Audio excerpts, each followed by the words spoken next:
In the last video, we set up this nice animation loop.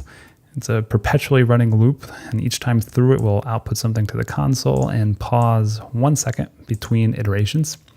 In this video, I want to see if we can update this loop to actually animate the dialogue, which is the whole point.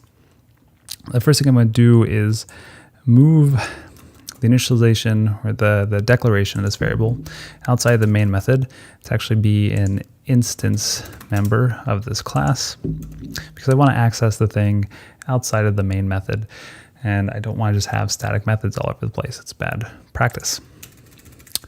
You'll see I can no longer initialize the thing in the main method because the main method is static and this is an instance member. So let's actually move all of these things into the constructor for the class. And then in the main method, we can just call the constructor. So this will behave the same way as before.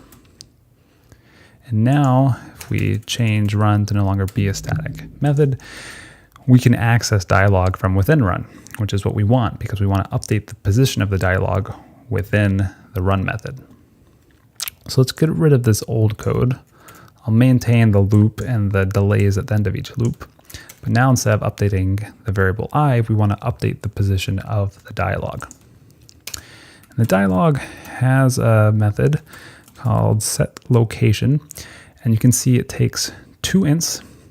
The first is the x coordinate in pixels, and the second is the y coordinate in pixels. So like the I variable, let's create two variables, one for x and one for y, and we can just update them each time through this loop. So exact same idea as before. We have a loop that's always running. We update the state of the program with each iteration through, and then we update the thing on the screen. And then we'll pause for some amount of time so we don't get overwhelmed by how fast the execution goes. So let's run this and see what happens. So it's a little bit slow because we're only updating the position by 1 pixel every second. So you may not quite be able to tell, but I promise this dialog is moving. Let me go ahead and make it move a little bit quicker. Instead of just iterating, instead of increasing the value by 1 each time, let's increase the value by, say, 20 pixels.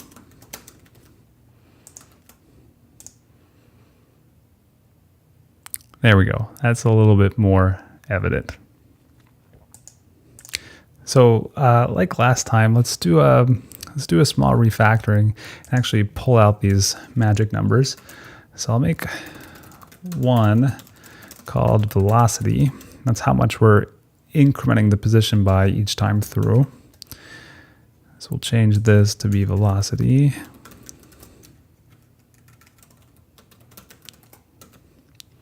And then let's make one more called sleep time.